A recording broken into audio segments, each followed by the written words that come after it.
Hello, ladies and gents. It's Justin Johnson. I want to influence the youth today. Better your well-being, better your life circumstances. Module A225 Block 3, Decline and Renewal, 1880 to 1914, edited by Robin Mackie. On my academic integrity of arts and humanities. On Unit 19, Popular Culture, Identity and the Lived Experience of the Working Class. Looking at the introduction, in the previous unit, Urbanisation, Degeneration and Understandings of the Big City, Unit 18. You learned that Britain's middle classes and elites gave a lot of thought to the inferior classes.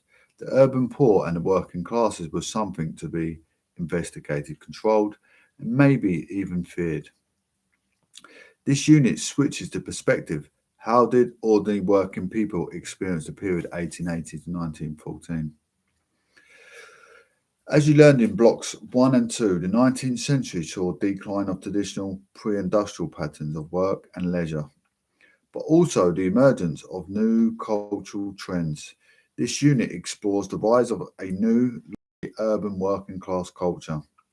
It does so by focusing on the lives of the urban workers of the Second Industrial Revolution and their families. This was a fluid social economic group whose more affluent members, especially white collar workers, could aspire to low middle class status, but whose boundary with the underclass and utter destitution could also be porous. Another way to describe this group is to say that it corresponds to the working class you have already encountered in Unit, the rise of the working class, Unit 3 and Block 1. As you remember, historians in the second half of the 20th century, in particular E. P. Thompson, often relied on a Marxist definition of class. They argued that a working class identity emerged when working people become aware of their shared economic interests and political agency. For Thompson, as you may also recall from a unit, The Making of the British Middle Class, Unit 12 in Block 2, Class's relationship and class awareness was created through tensions with other classes. This unit explains why many historians now believe that this economic and political approach was too narrow and did not adequately reflect the wide array of working class experiences. Recovering the various ways in which working class people perceive themselves and their lives complicates the picture because it shows that the social economic class identity also intersected with many other identities and cultural experiences, including religion, local and national identities, gender and age. Such an approach expands on the history from below, pioneered by Thompson 1966, and it relies on the recovery of working class voices. You may remember from Unit 3 and from the Unit A Mighty Empire and the rest of society, United Kingdom in the 1880s, Unit 16, that autobiography provide useful first-hand accounts of working class experiences. But the years of 1880 to 1940 opened up the possibility of existing new sources to historians, including face-to-face interviews with people who lived through the period, as well as contemporary photographs and film footage. The aim here is to show that the working class culture that emerged in the period was a bred and multi-faceted culture, not merely defined by shared socio-economic status or political aims. This working class culture was also beginning to assert itself as a specific culture with its own identity, distinct from dominant middle class values, and it drove the emergence of the mass commercialized culture that we begin to recognize as modern popular culture. The unit will explore this emerging working class, largely urban culture, section 19.1, will show that new employment patterns and work practices played a major role in transforming everyday life, both inside and outside the home.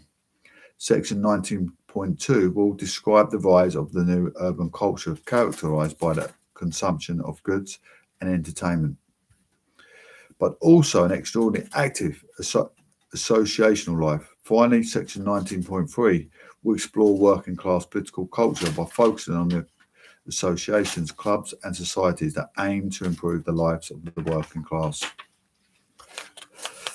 19.1 Work and Home.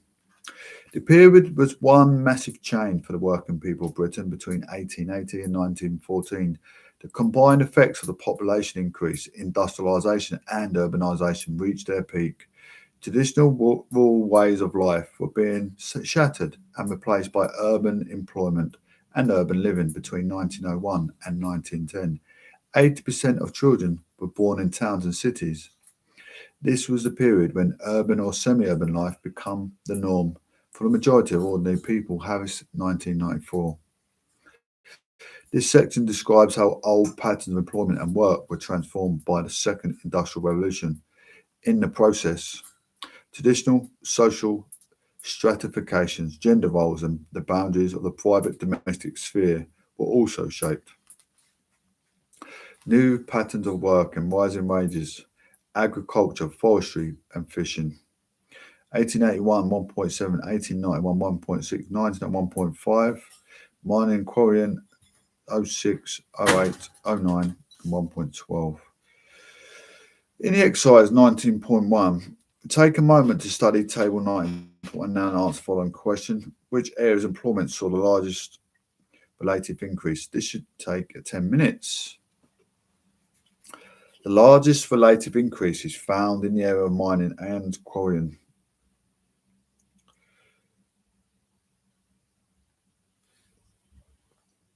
Which doubled its labour force from 0.6 to 1.2 million people.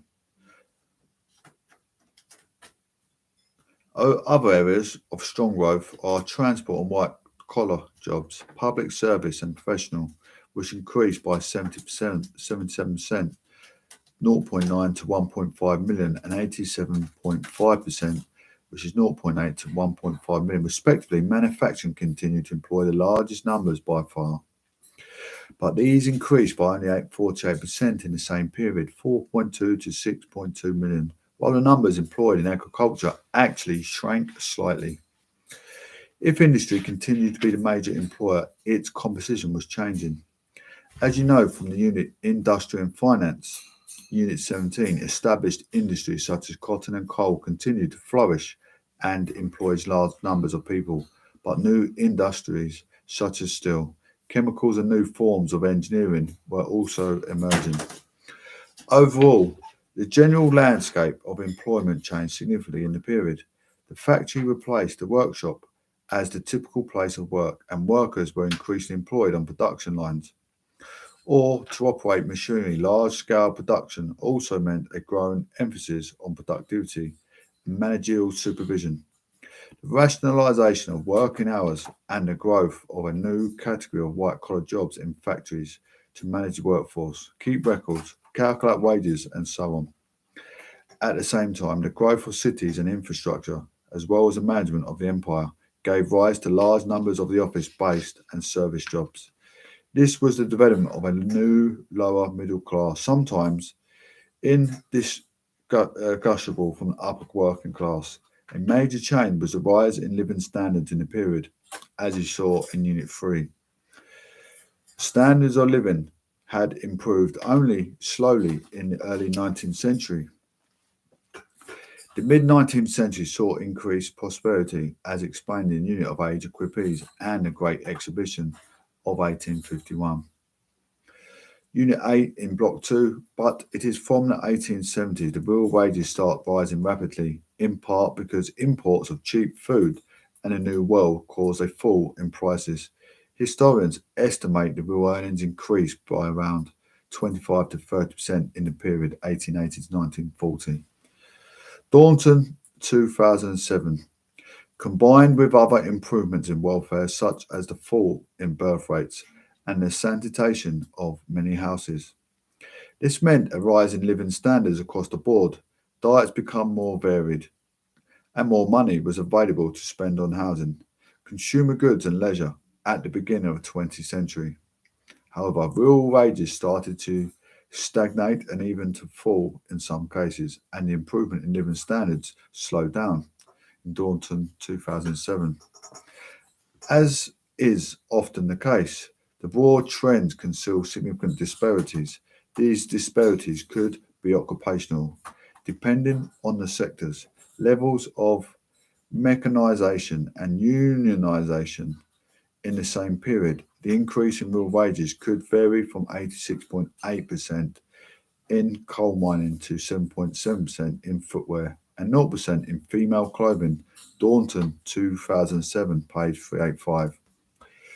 The disparities could also be geographical. For example, in 1914, the daily wage for Yorkshire coal miner was 10 shillings and 3 pence. But in Leicestershire, it was only 7 shillings. A wide disparity between the wages of men and women for similar work also remained. By 1914, female skilled manual workers earned an estimated 72% of the wages of their male counterparts. For unskilled manual workers, their proportion was 44%, Daunton 2007. This was largely encouraged by trade unions who saw the higher male breadwinner's wage as a source of pride and respectability. The idea of a breadwinner's wage was also welcomed by many women who were not keen to add the burden of additional paid work to already strenuous housework and childcare. Finally, living standards have varied according to age, as couples found themselves financially stretched when they had young children, then relatively prosperous when their children become young adults and could contribute to the household income, before falling into poverty when they become too old to work. You may remember from Unit Work, Poverty and the New Poor Law, Unit 10 in Block 2. This was described by B.S. Roundtree as the life circle of poverty. The breadwinner and respectability. As you saw in Unit 12, the notions of both breadwinner and respectability were at the heart ideological constructs. They reflected aspirations rather than the reality of lived experiences. To be respectable was to be seen to adhere to a set of norms and values, for example. For late Victorians, generally speaking, respectable men did not drink to excess and were able to support their family, ideally with the wife at home. This was the family model of the breadwinner. Historians used to see working class respectability as directly borrowed from, or even consciously imitating middle class values. But in the 21st century, they have highlighted the autonomy of working class culture. Todd 2014. They have argued that working class people were selective in their adherence to middle class respectability. For instance, many were unapologetic in their employment of raucous sports and music hall vulgarity. Historians have also argued that the specifically working class notion of respectability was constructed from within, built on values such as work, dignity, and cleanliness. Kelly 2010. And in opposition to rougher section of lower classes, a well-ordered home life constituted one of the touchstones that made working class family respectable. Nevertheless, the broad trend was an increase in real wages over the entire period, as well as an increase in living standards. The largest single component of expenditure in a household budget was food, followed by rent. Food consistently represented around a third of household expenditure, while rent levels were virtually stationary between 1900 and 1913, freeing up at least some income for additional spending. Daunton 2007. The employment of women. You may have noticed that the employment figures you have been reading are not distinguished between male and female employment or between age groups. Child employment declined in the period, and it is estimated that by 1911, the proportion of working children aged 10 to 15 had halved since 1851, Joyce 2008. But there were in fact significant differences between genders. Full-time female employment denied by about 10% between 1871 and 1901 before starting to slowly rise again. Harris, 1994, female agriculture work declined dramatically over the whole period, but this was partly offset by an increase of female workforce. Needs in urban areas included domestic, office and retail work. Regional variations were great. Large numbers of women were employed in the textile industry, such as the cotton towns of the northwest or the jute mills of Dundee. For example, in the Lancashire town of Preston, up to 35% of women were employed in 1911, but there was little employment for women in mining areas such as South Wales, which you encountered in Unit 16, or in centres of heavy industry such as the shipbuilding towns on Tyneside, or Barrow in Furness, where only 6.9% of women were employed in 1911, Daunton 2007. Looking at the table of employment of females by marital status in England, Wales and Scotland in 1911. Married, there's 14. Single, 77. Widow, 9. Married, 9. In Scotland, 87. In Scotland, single and widow, divorced is 7. In table 19.1 compares employment rates of women according to their marital status in 1911. The vast majority of unmarried women in England, Wales and Scotland were in employment, while few married women were employed. While this stark difference, one possibility is that female work is under-evaluated in the table. Here, the numbers are drawn from the census of 1911, but census statistics do not tell the whole story. Female work was likely to be part-time or casual, and may often have thought not important enough to declare. Another explanation for this stark difference was that many women stopped taking paid employment outside the home when they married. This did require that the husband's wage was sufficient to support the entire family, which was not always the case except in a few well-paid sectors. In any case, these figures should not be taken to mean that married women did not play an important role in the household economy. As a rule, women's work was essential to working class households, but it could take a number of different forms. Some women earned a regular wage outside the home, others more informal or irregular income by taking in lodgers, childminding, dressmaking, and all performed numerous essential unpaid tasks. Women were continuously cleaning and scouring clothes in houses, as you saw in Unit 16. They were also in charge of shopping, dealing with landlords, managing budgets, and so on. Married women who did take on regular paid employment outside the home did not see their employment as a liberation or as means to independence, but rather as an additional burden to be performed on top of already physically demanding and time-consuming domestic tasks. And after a work day, that often lasted from 6 a.m. to 6 p.m. This was a double burden imposed by ideas of respectability that are highly valued domestically, linked to the breadwinner's wage and cleanliness. As you can see, statistics tell us only so much, and it can be challenging for historians to understand the patterns and see a variety of experiences that hide behind raw numbers. Hence, importance of complementing such statistics with other, more qualitative sources such as autobiographies, as you saw in Block 1, or in more recent periods or oral testimonies. Oral history involves the collection and interpretation of historical information gathered through interviews and eyewitnesses. It grew to become the key historical mythology in the 1970s, when historians were able to interview elderly working class people about their childhood memories of life in the late 19th and early 20th centuries. There are several advantages to this of the way of collecting historical evidence. It gives a voice to groups and individuals who are often marginalised in traditional histories. It allows historians to ask the exact questions they want answered, and it can bring a wider range of information, including emotion and personal views. But all history also comes with its challenges. Most obviously, it can go back only as far as a living memory, and we cannot be sure that the interviewees' early memories have not been coloured by their later life experiences. There is also a potential problem with the fact that this is the historian who decides that question to ask. There is a risk that a historian's particular interest of preconceived views would shape the focus of the interview or leave blind spots. The historical evidence is actually produced in collaboration between the historian and the interviewee, which is why oral history is such a delicate mythology. For example, the historian Elizabeth Roberts interviewed many women living in Lancashire in the 1970s. Exercise 19.2 gives you a chance to practice using such interviews as historical resources. The extract below is from an interview by Robert with a Lancashire woman called Miss Sloane.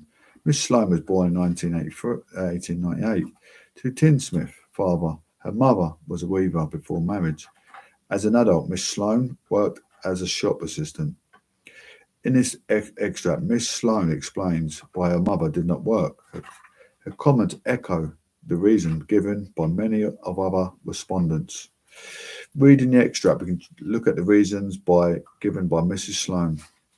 We're looking back at where we work for the working class autobiographies in Block 1 and why they are a valuable historical source. Do we think all history interviews such as this one are equally valuable? Did she work after she married? I couldn't say. No, I couldn't say. I wouldn't think so because, let me see, man was married. I have it in a book. She was married at High Street Chapel, 1897. I was born in 1898. And my sister was born in 1901. So she had enough with 2 children, wouldn't she? This and there wasn't much work, really. Tradesmen were very proud of being able to keep their wives, you see.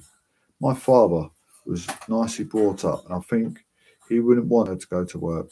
I can't remember mother ever working. Miss Sloane gives 3 reasons why her mother did not work. She was already busy with housework and childcare. There were few employment opportunities, and her father took pride in being able to provide for his family. Interviewees, such as this one, can allow historians to avoid the problems of self-selection. Attached to autobiographies, they decide who they want to interview and what questions to ask. If Roberts had not interviewed Miss Sloane, she would have remained invisible to historians. There are also potential limitations to keep in mind here. For example, Roberts' line of questioning reflects a growing interest in gender history in 1980s. Her approach is entirely valid, but one can imagine that a different historian interviewing Roberts in an earlier or later period might have asked different questions, eliciting different answers and putting a different emphasis on Mr. Sloane's memories. It's also possible that Mr. Sloane's memories could have been reinterpreted in light of her later beliefs and experiences. She appears to attach a level of moral value to her mother, not being in employment, was nicely brought up, and may unconsciously want to represent her family in best possible light. It's also highly likely that her mother did, in fact, work. In the sense of performing household tasks for the family, even her daughter doesn't see that way.